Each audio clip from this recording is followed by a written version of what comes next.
Voltamos com a nossa conversa com Diva Lukashek, a nova presidente da OAB de Jacareí. Agora vamos falar um pouquinho da sua rotina. Da minha profissão em si. Da profissão, né, de como advogada. A gente falou no primeiro bloco que a senhora escolheu essa área do setor trabalhista por conta de já ter estado nisso, né? De ler os boletins. Na enfim, verdade, né? eu escolhi o direito por conta disso. O trabalhista foi uma... como é que eu falo? Foi um convite de uma pessoa que eu conhecia e que trabalhava no sindicato e precisava de um advogado, e não tinha. E na época eu não tinha experiência nessa área. Sindicato tem muita coisa trabalhista, né? Direito de empregado, dever de empregador ou vice-versa. E aí ele precisava de alguém lá. Só que eu estava começando, porque eu tinha trabalhado com outro advogado e pouco tempo, mas na área de família e sucessões. Então eu não sabia muita coisa de trabalhista. Mas eu gostei. E na verdade funcionava assim: se você viesse fazer uma entrevista comigo, muita coisa eu não sabia, e eles sabiam, eles lá, diretores. Sim. Então eles deixavam mais ou menos anotados para mim, eu procurava na lei, quer dizer, tinha CLT encadernada lá, você procurava alguma coisa. Imagina, 37, quase 38 anos atrás, não tinha. E aí, porque eu terminei a faculdade, já fazia um tempo, eu voltei à biblioteca da faculdade, que era uma biblioteca muito boa, e eles tinham as coleções assim, tudo com doutrina, jurisprudência, legislação, tudo atualizado. E eu comecei a pagar para eles uma mensalidade. Então, durante a semana eu fazia as entrevistas com as pessoas nos dias dos meus plantões e via o que elas tinham de dúvidas. Anotava no caderno. Eu sempre adotei caderno. Eu tenho agendas e cadernos. Eu anotava lá. E aí ia para a faculdade toda sexta-feira. Era religioso. Toda sexta-feira eu chegava lá 9 horas e eu saía de lá com eles assim, fechando pro lanchinho da noite. E aí eu pesquisava desde a primeira palavra, por exemplo, aviso prévio, né, que mudou agora também, quer dizer, já faz um tempo que mudou.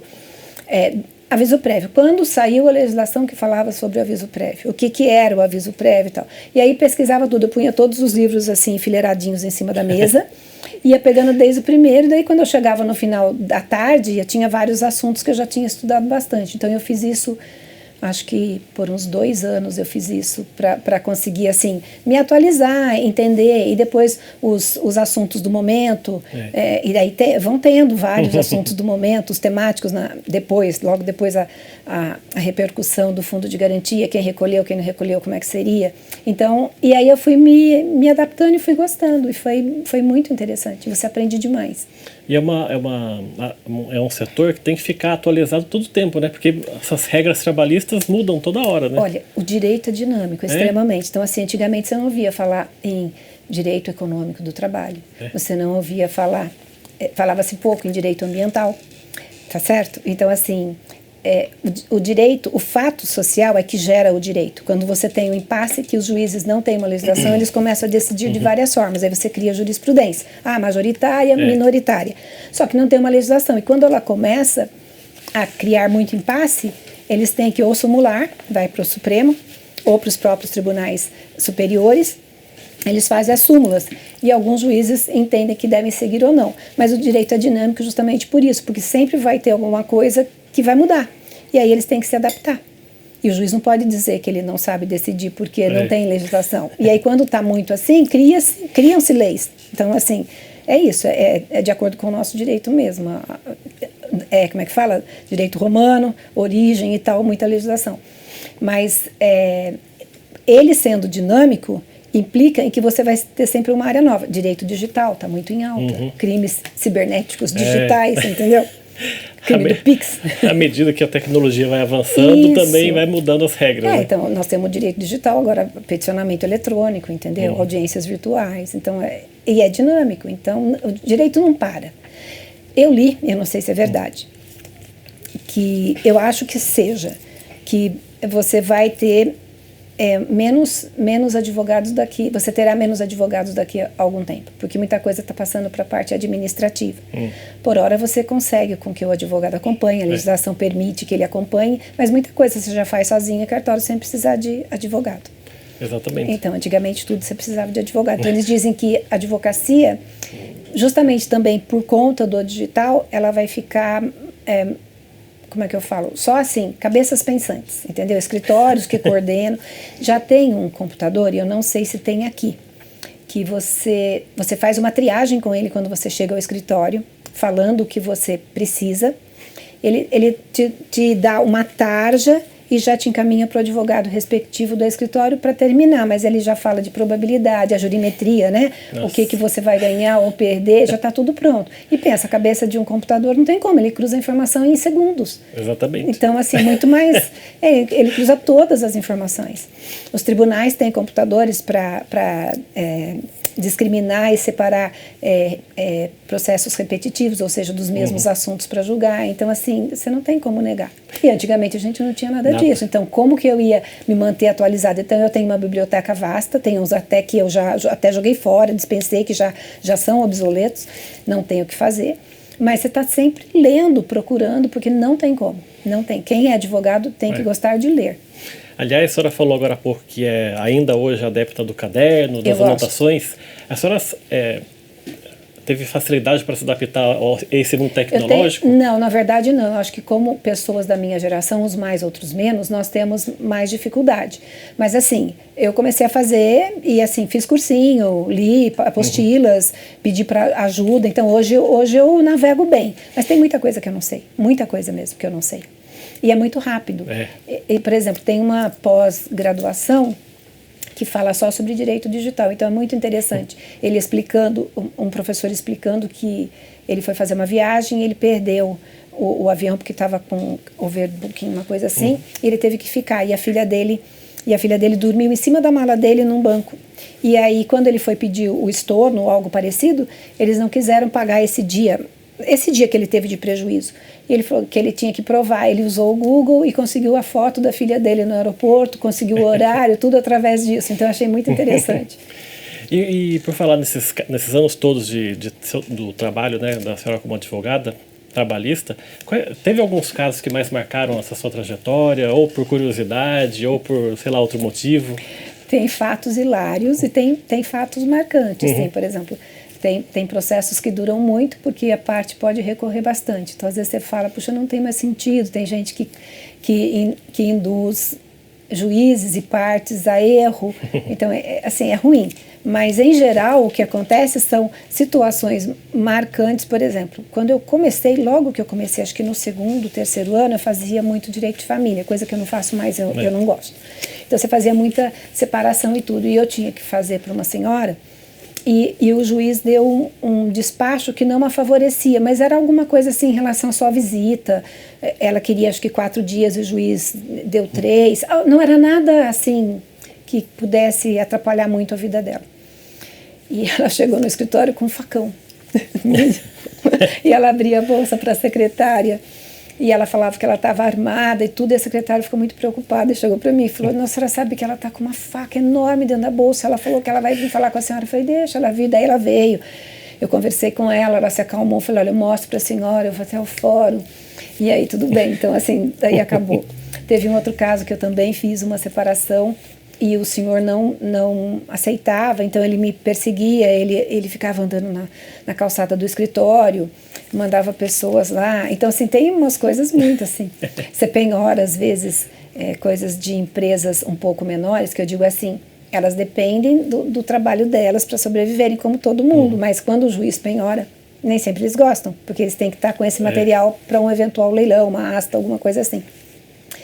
E essa pessoa, dono dessa empresa, quando ele me encontrava, ele encarava assim como se, sabe, como se eu fosse uma bandida, porque tinha penhorado até resolver, entendeu? Então tem situações que são curiosas, sim. Teve um caso também de que eu fui fazer um processo e assim, advogados são amigos, a gente é uma classe. Então, assim, não tem aquele que você fala, nossa, você odeia esse, né? Às vezes você tem um entrever, alguma coisa, mas você acaba resolvendo, eu pelo menos consigo resolver. E aí eu fiz uma audiência e era um colega bastante amigo, e ele perdeu e ele tinha que pagar, ou ele fez acordo na época. Mas antes da audiência, sem que ele soubesse, o dono da empresa foi até o meu escritório querendo me subornar. E ele foi e pediu para conversar comigo e entrou, daí ele falava assim, do que você precisa? Você precisa de uma geladeira na sua casa, de uma televisão dessas que está saindo? E eu olhava para ele, mas por que o senhor está falando isso? Ele falou assim, não, porque a gente vai ter audiência semana que vem. Daí eu fui olhar quem era, né? Aí eu falei, meu senhor, por favor, a gente vai ter audiência, o senhor nem poderia estar aqui. eu vou ter que ligar para o seu advogado. Liguei para o advogado na frente dele, ele ficou muito bravo. Ele queria até me dar um carro. Aí eu falei, eu acho que é melhor o senhor sair porque eu vou chamar a polícia. Eu fiz a secretária começar a ligar, aí ele foi embora. É porque, assim, tem comportamentos e comportamentos, né? As pessoas, nas mais variadas situações, elas se transformam porque elas querem que o seu pedido seja resolvido, né? Elas não querem perder, nunca, né? Não, quem gosta de perder? Ninguém. Mas é que assim, toda a área do direito, todo mundo fala, mas ele tem muito de lógica e técnica, entendeu? Então, assim, se você entrar na parte de filosofia, você estuda filosofia do direito na faculdade. E na parte de filosofia, você tem a parte de lógica também, entendeu? De como pensar, como agir, a hipótese de incidência. Então, assim, claro, as decisões dos juízes são conflitantes, porque nós temos, se eu não estou errada, 6, 7 formas de interpretação de lei, né? Histórica, teleológica, social, literal. Então, assim, dependendo da situação, você tem que interpretar literalmente, dependendo, você vai para uma interpretação sociológica. Então, na exposição de motivos da legislação sempre tem.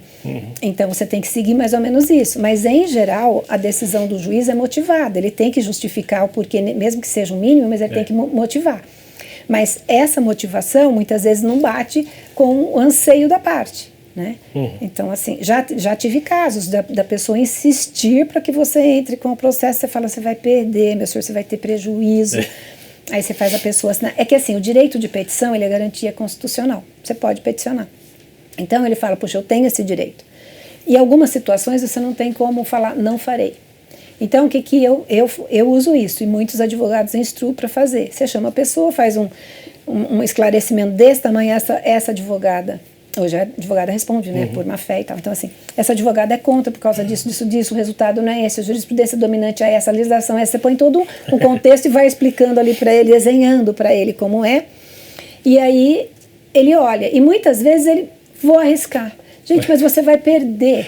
Vai sair prejuízo para a pessoa, né? Eu posso, por exemplo, na minha condição, muitas vezes, de assistir uma entidade, muitas vezes eu não tenho como me negar a fazer, entendeu? A pessoa associada, ela quer correr o risco, então você põe, ela quer correr o risco. Mas, se der uma má fé, vai dar uma fé só para ela, não para mim.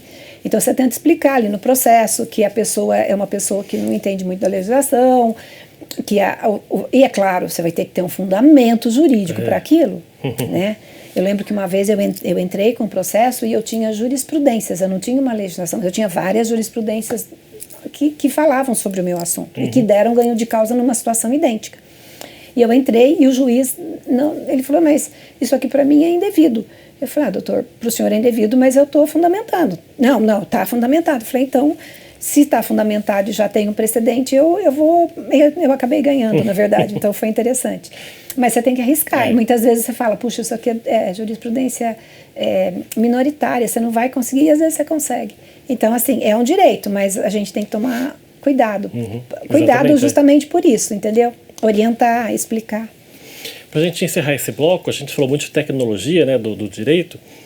Como é que a senhora vê hoje esse processo dessa tecnologia totalmente, que a senhora explicou, né? Tem hoje computadores que já ajudam a pessoa só para ir para o advogado quase na fase final. Como é que a senhora analisa isso? É um caminho mesmo sem volta? Como é que... eu acredito que sim, só não tem como. Eu acho que não tem como diminuir, porque assim, o ser humano, ele é inteligente, pensante, criativo, não tem como, ele só vai aumentando dados e tudo. Eu acho que a gente não tem como retornar. Eu acho que você tem que pensar assim, é difícil, mas pensar com ética, porque, por exemplo, nós temos muitos crimes hoje. Então, assim, é difícil isso, como a legislação vai conseguir acompanhar, entendeu? Tem delegacias se especializando em direito digital, justamente por isso. Então, não é fácil. Como é que é? Foi o Elon Musk que pediu, ele e o outro? Esqueci o nome, pediram para a gente desacelerar em termos de tecnologia. Você acha que isso é possível? Eu não acho. Não tem como. Eu não acho. O que eu li, já está fazendo umas 2 semanas na Super Interessante, que agora você tem carne processada feita em laboratório. Eu não sei se você sabia disso, é interessantíssimo, eu não sabia. Então você compra um hambúrguer que já não vem mais do boi. Ele é processado através de uma célula do boi, que é criado para isso. E você faz a carne lá e você come hambúrguer de carne. Tem um nome até que eu não me lembro agora, mas tem um nome diferente dela. É tecnologia. É difícil. É difícil, eu acho que é difícil. Mudar isso eu acho que vai ser muito complicado. Carros elétricos, entendeu? Assim, e no direito, tudo que eles puderem fazer, eles vão fazer também, acho. Tem que ter adaptações, né? Não adianta. Agora tem cursos específicos já de direito digital, justamente para você saber como são as provas digitais, o que você pode, o que você não pode. Já tem algumas portarias, instruções, resoluções, tem um monte de coisa nesse sentido. Então é interessante. Tá certo, vamos fazer o nosso segundo intervalo aqui. O Gente em Destaque volta daqui a pouco. Até já.